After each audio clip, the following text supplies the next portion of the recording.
If your business stopped paying you tomorrow, how much of your life could your assets carry? And how much of your net worth could you actually reach without selling something, triggering a taxable event, paying a penalty, or waiting for somebody else's approval? Now, here's the deeper question. How much of what you own produces income for you right now? And is what you own working together as a coordinated system, or are all those pieces just sitting beside one another on a net worth statement? The reason I'm asking is simple. You can earn substantial income, acquire valuable assets, and create an impressive net worth, and still never build a true wealth system. In the last video, I talked about what it means to become a wealth architect. A wealth architect creates value, takes responsibility for what that value produces, gives money a job, and builds a system around it. The path is value, money, capital, systems. Value is what you create for other people. Money is evidence that someone valued what you created. Capital is money with a job, and a system coordinates how that capital works. That last video explained who a wealth architect is. This one is about how a wealth architect builds. And as an entrepreneur, you already understand systems. You probably have systems for sales, fulfillment, payroll, hiring, customer service, or just managing your team. Now, imagine trying to run any one of those areas from memory, making every decision from scratch every day. It would wear you out and the business would be a mess. But a lot of entrepreneurs who would never run their company without systems are still running their wealth that way. They own businesses, accounts, properties, investments, and cash, but nobody ever designed those pieces to work together. You may have built systems around creating wealth, but you may not have built a system around that wealth itself.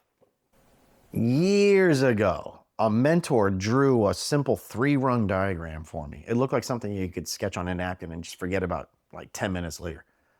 But man, I didn't forget it. That diagram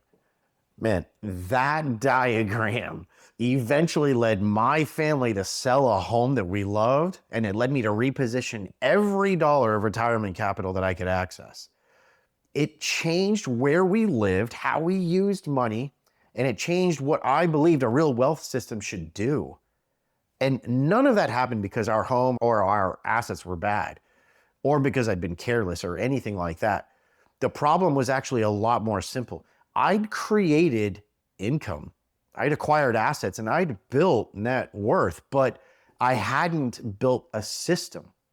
And once I saw the difference, I just couldn't unsee it. And it's not because the diagram was wrong, but it's because I knew it was right. And if it was right, I couldn't fix what I built with just one small adjustment. I couldn't open another account or move just a little bit of money or buy one more asset and pretend that the structure had changed. The structure itself had to change. But before I tell you what my family decided, let me show you what that diagram exposed. Because you may have built a lot of valuable things too. A business, real estate, retirement accounts, market investments, cash, maybe even a strong net worth. You may have done everything that disciplined people are told to do and still lack a wealth system. By no means does that mean that you've failed. It may simply mean that your financial structure hasn't caught up with the person that you've become. So to understand that structure, we first need to examine the plan that most people were taught to follow. Most people are taught what I call the accumulation mindset. You know the plan. Earn income, set some aside, move it into retirement accounts or market-based investments, spread it out, keep adding, leave it alone, and let time and compounding work, right? Then, decades from now, start using what you've built. And to be clear, that model does some things well. It teaches discipline, it rewards patience, technically.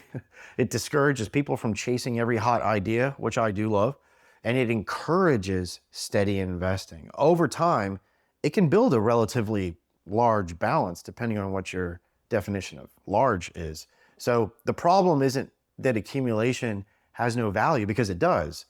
The problem is that people often ask accumulation to do every single job. You see, under this model, most money receives one broad instruction: go somewhere, stay there, grow if possible, and become useful later. And the scorecard becomes the account balance. The scorecard becomes the portfolio value or the net worth total. But here's the problem. A larger number doesn't always create more control or more income or more access or more freedom to move when opportunity shows up. You can become wealthier on paper while gaining very little power in practice. Your money may legally belong to you, but reaching it on acceptable terms could require you to sell, wait for a favorable market price, accept a tax bill or a penalty, or get somebody else's approval. Now, that doesn't necessarily make the asset bad. It just may have been assigned one narrow job, which would be grow for later. Accumulation usually answers one question: where should the money go? A complete wealth system has to answer another one: what's the capital supposed to do? That's the difference between a destination and an assignment. Accumulation gives money a destination. A complete wealth system gives capital an assignment. A destination tells money where to sit. An assignment defines the job capital must perform. Should it remain ready? Should it protect you from a forced sale? Should it support borrowing capacity? Should it help you avoid unnecessary taxable events? Should it produce income right now? Should it help you carry the cost of your life? Should it help you build the foundation back up after the capital's been put to work? Should it let you move when the right opportunity shows up? Once you begin asking these questions, you stop judging an asset only by what it may be worth one day. You start asking, what does it do? What does it protect? What does it produce? What does it make possible? That's the shift from collecting assets to designing a system. Consumers are usually taught to think about money one product at a time. Which account should I open? Which investment should I buy? Which fund offers the highest or the best return? Which property should I own? But institutions can't afford to think that way. They have to keep operating through market crashes, recessions, changing interest rates, and all kinds of uncertainty. They need capital available today. They need capital available for protection against pressure and enough capacity to keep growing tomorrow. That doesn't mean that we should copy every product, rule, or every financial practice that they use. We shouldn't. But it does mean that their structure is worth studying, because institutions don't look at one product at a time. They look at the whole system. They assign different jobs to different pools of capital. In the institutions that I've studied, not every dollar performed the same function. Some capital stayed accessible. Some supported operations and lending. Some was reserved for stress or for opportunity, and some was positioned for greater growth. The capital at the foundation didn't perform the same job as the capital that was deployed for growth. Strong systems don't organize everything around the highest possible return. They account for survival, access, control, tax efficiency, judgment, and productive deployment. And the more I studied that pattern, the harder it became to ignore what all of that meant. It led me to a belief that now sits at the center of everything I teach. If failure is not an option, I must structure like institutions do, not like consumers. Institutions engineer survival into their capital architecture. Consumers hope for it. The consumer model gives money a destination in hopes that time does the rest. The institutional model is different. It assigns clear jobs. Some capital protects the structure. Institutions also invest in the people who manage that capital and in developing their judgment and decision making. And some capital is deployed to produce. So that is the deeper pattern. Protect the capital, prepare the people responsible for deploying it, then put the capital to productive work. The wealth pyramid takes that institutional pattern and it applies it to the individual wealth architect. The wealth pyramid has 3 rungs. At the bottom is the war chest, a strategic liquidity reserve. In the middle is personal development. At the top are income producing assets. 3 rungs, 3 jobs. The war chest prepares the capital. Personal development prepares the operator. And income producing assets give prepared capital and a prepared operator productive work to do. These aren't stages that you complete once and just move on from. You never finish developing yourself. You don't build a war chest and forget it. You don't acquire one asset and declare that the whole system's complete. The wealth pyramid is not a checklist. It is a working structure. And the bottom rung is where a lot of people make their biggest structural mistake. All right, so let's start with the war chest. When my mentor first showed me the wealth pyramid, he taught me that 50% of total net worth belonged at the foundation in liquidity. That number got my attention because most people are trained to believe that capital near the bottom is lazy unless it's chasing the highest possible return. But the point of that 50% figure wasn't simply to keep enough money available to act. A much smaller reserve would still allow you to act. The point was to have enough capital ready that when a great opportunity showed up, you could take a position big enough to actually change your financial picture. The foundation had to be large enough for the move to matter. That was the standard that my mentor taught me through the diagram. It doesn't mean that 50% is automatically right for every family. Every family is different, I understand that. Their obligations are different, their income's different, their need for liquidity is different, their risk tolerance is different, but the underlying logic changed the way I judged liquidity. Wealthy people don't ask only what earns the highest return. They also ask, where can I keep capital so that it remains stable, accessible, productive, and ready for strategic deployment? You no longer measure the foundation only by what it earns. You also ask what it lets you do and how much capital you can put behind the right opportunity. That's the war chest's job. It's not purposeless cash. It's capital position for access, control, patience, and meaningful deployment. Now, this video addresses the function, not a specific financial product. The tool is secondary. The job comes first. And whatever serves as the war chest must pass 4 tests. At the war chest principle, we call them the 4 laws of true liquidity. 1, access without selling. 2, borrow while it grows. 3, not tied to Wall Street. 4, holds value in a crash. Those are the 4 laws of true liquidity, and each one deserves a deeper explanation, and I'll make a video on those here in the near future. The 4 laws govern how the liquidity behaves. The 50% figure governs the scale of the position that the foundation can support. The 50% is about scale. The highest returning asset doesn't always belong at the bottom. The bottom has a different job. It holds the structure up, and it creates enough capacity for the wealth architect to take a meaningful position when the right opportunity shows up. Now, a wealth architect doesn't just save. A wealth architect stores. Saving often points towards some sort of future consumption. Stored capital has a different job. It stays ready until it's time to be put to work. But prepared capital can't compensate for an unprepared operator. And that's why the second rung matters. The second rung, which is my favorite, is personal development.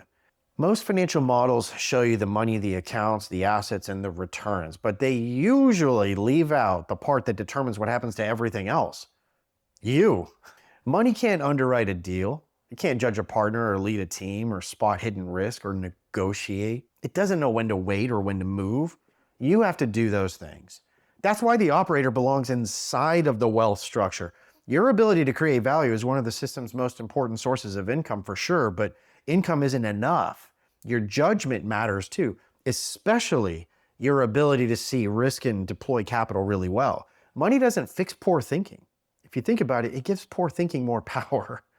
Personal development can shorten the distance. It can compress the time horizon between where you are and where you want to be. And there are two really high leverage courses of action that you can take to shorten that distance. The first is acquiring valuable skills. Skills don't grow in isolation. They grow and compound in concert with one another.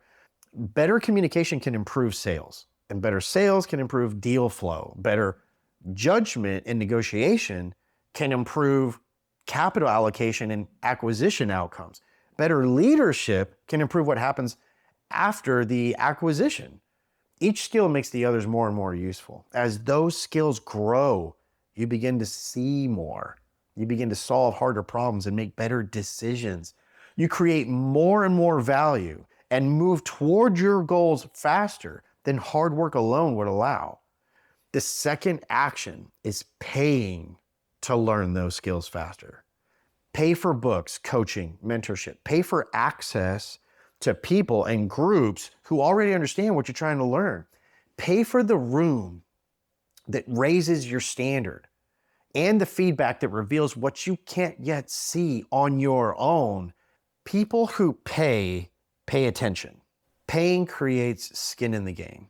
It can sharpen your focus, it can strengthen your commitment, and it can give you a stronger reason to study, to apply, and to follow through. Now, does that mean that you can simply buy your way into skill? No. You're not trying to avoid the work. You're trying to shorten the time that it takes to learn how to do the work really well. Payment doesn't create skill by itself. You still have to read. You still have to practice. You still have to listen. You still have to fail. You still have to apply what you learn. But the right book, coach, mentor, community, or relationship can save you years of avoidable trial, error, pain. Trust me. The sequence matters though. First, acquire valuable skills. Then, when it makes sense, pay to learn those skills faster. That's how personal development shortens the distance between where you are and where you want to be. The war chest prepares the capital. Personal development prepares the operator. Once both are ready, the third rung is where prepared capital and a prepared operator start working together. The third rung is income producing assets. This is where stored capital is deployed to produce income. These assets may include operating businesses, privately held companies, commercial real estate, multifamily real estate, royalties, intellectual property, licensing, recurring revenue assets, and any other holdings that can create current or recurring cash flow. But the point isn't to own more things. It's to own productive assets that can start carrying the cost of your life. At first, your earned income pays for just about everything. Your home, your family, your travel, your giving, and your business. And it funds your plans for the future. But over time, income producing assets can start carrying more of that load. They can take some of the pressure off of your own labor. They can help build the war chest back up, and they can fund the next acquisition. They can help the system grow without your labor having to produce every single new dollar. Earned income helps you build the system. Asset income helps the system carry more of the load. And that's the goal. The goal isn't a large balance that just sits there for decades before it becomes useful. It's productive assets that can serve your family right now, while you're alive, while you're building, giving, and creating value. And when those assets pay you, some of that income can flow back to the foundation. That money helps build the war chest back up, and it gives you room to move again from a stronger position, mind you. That's when wealth stops looking like a collection of separate assets and it starts working like a system. The wealth pyramid shows you the structure. There's also an operating framework called Stack, Shield, Scale. It shows you how earned income builds the foundation, how you protect that foundation, and how you put capital to work in productive assets. But that's a conversation for another video. For now, remember the structure. The war chest prepares the capital. Personal development prepares the operator. And income producing assets put prepared capital and a prepared operator to productive work. Now, let me show you how this played out in my own life. Now, when I first saw the wealth pyramid, I absolutely knew. I knew it in my gut that we had to change the way that our financial life was structured.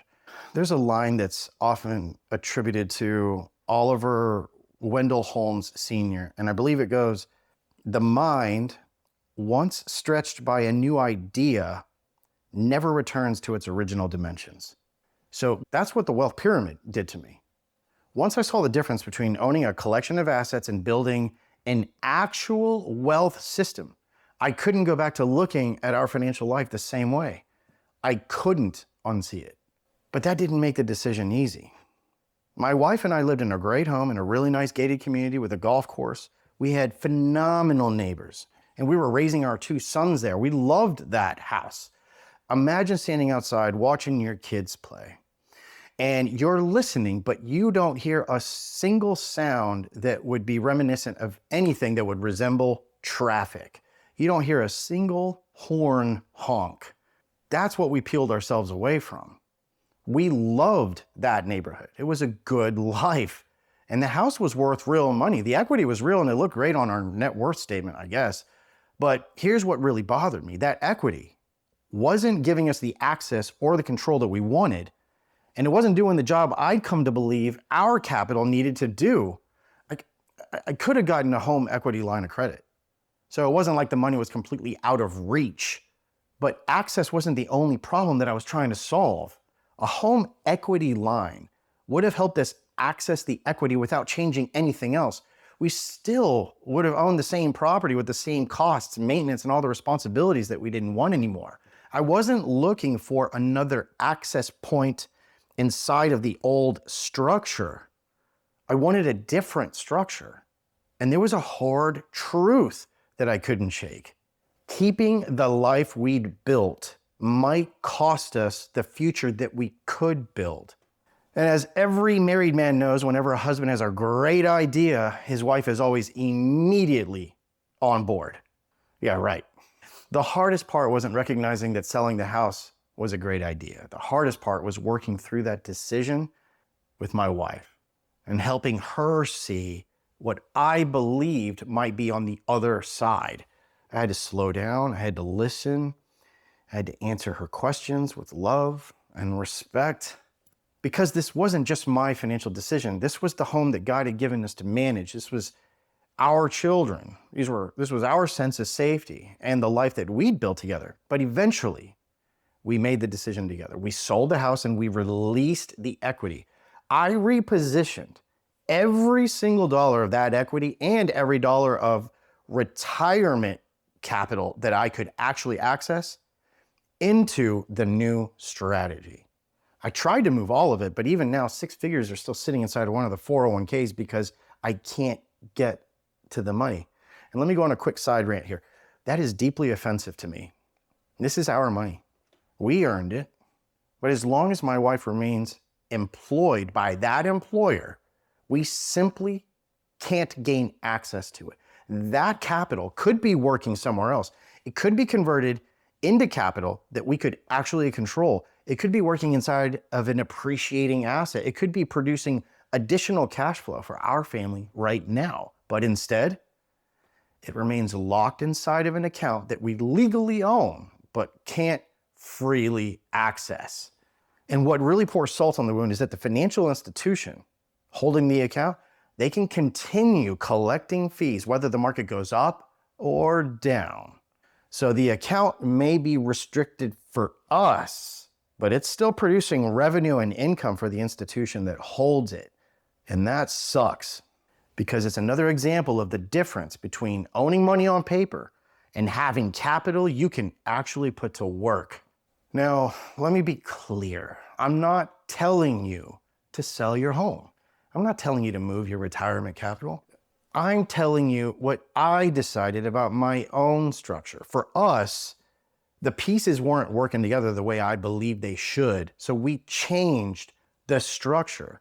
And once we released the equity and gained access to the retirement capital that I could move, I had another decision to make.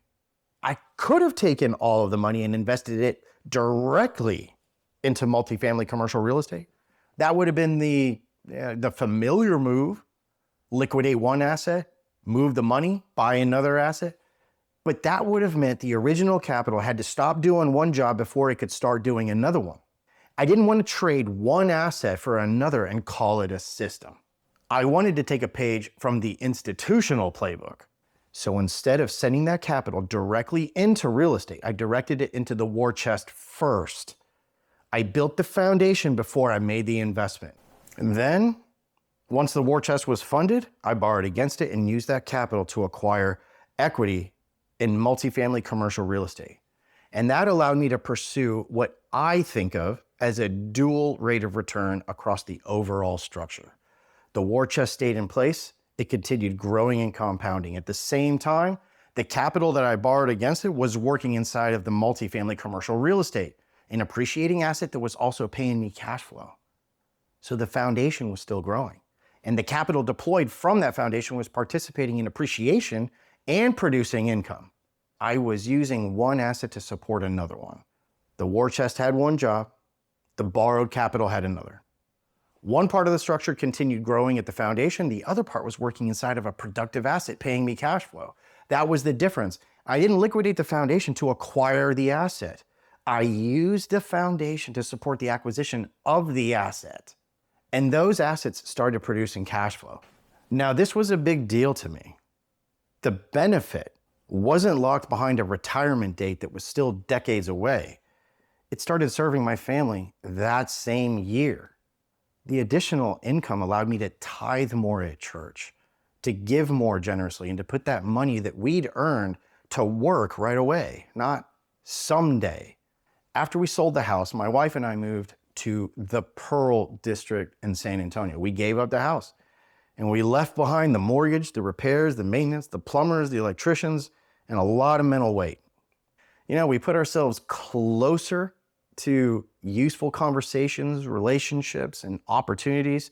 I'd learned to put myself in the flow of traffic where people, ideas, and opportunities are more likely to cross paths. And people talk about serendipity as though it's completely random. In the movies, it always happens downtown. Tall buildings, busy sidewalks, somebody bumps into somebody carrying a cup of coffee, and suddenly their whole life changes. Nobody imagines the classic serendipitous encounter happening while you're standing alone in the middle of a cornfield. Why? Because, come on, deep down, we all understand that those encounters are more likely where people and ideas are already crossing paths. You can't control every encounter, but you can put yourself where more of them are likely to happen. Sometimes you create your own serendipity by putting yourself in the flow of traffic. And what do you know? Living there led to more conversations, more relationships, and more of what people often call serendipity. The move, it also gave us things that you'll never see on a net worth statement. More mental space, more time, more energy, more attention, and more creative capacity. We put more of that capacity into our businesses, our service, our family, and the next stage of our lives. We didn't just free up capital from the house, we freed up parts of ourselves that had been tied up with it. Now, that doesn't mean that everybody should do what we did. It was right for us because it brought our capital, our lifestyle, and our plans for the future into alignment. For the first time, I wasn't just collecting assets. I was giving every part of my capital a job. And the biggest change wasn't the question I stopped asking. I stopped asking, what product should I buy? And I started asking, how do institutions structure capital so they can survive pressure and move when opportunity shows up? That question changed everything. What began as a diagram from my mentor became a structure that I absolutely had to put to work in my own life. And over time, the wealthy families and financial institutions that I studied showed me that this wasn't just my experience. So let me ask you something bluntly. Has your company grown through every economic season? Has it kept growing through recessions, market crashes, changing interest rates, and all the other types of uncertainty that exist out there? Some financial institutions have survived and kept growing through conditions that forced thousands of other businesses to close their doors. That is why I study them, not to copy everything that they do, but to understand how they survive pressure and keep producing. And one pattern kept showing up. Not every dollar had the same assignment. The tools were different, the numbers were different, the families and the institutions were different, but the structure kept repeating. Build a meaningful foundation, prepare the operator, deploy the capital into productive assets, and build the parts to work together. So what does your balance sheet tell you? What job does each part of your capital perform? How much of your capital is poised, prepared, and accessible? What are you doing to prepare yourself as the operator? Which assets produce income for you right now? And when that income comes in, where does it go? Are the parts working together? Or are they simply sitting beside one another? This isn't about tearing down what you've built. It's about seeing clearly. Have you given your money a destination, or have you given your capital an assignment? That's the difference. The war chest prepares the capital. Personal development prepares the operator. Income-producing assets give prepared capital and a prepared operator productive work to do. That's how a wealth architect stops collecting disconnected assets and starts building a coordinated capital system. Man, if this hits, subscribe. The channel may be small for now, but not for long. You've earned your income. Now it's time to earn your freedom by thinking the way that wealth architects do, by building a system that works without you, and by protecting the one thing that you can never earn back, your time. I teach the principles I've seen wealthy families and institutions use because they've already figured out what works, and I believe that you deserve the same. Keep building for the generations you won't meet until you meet in heaven. God bless.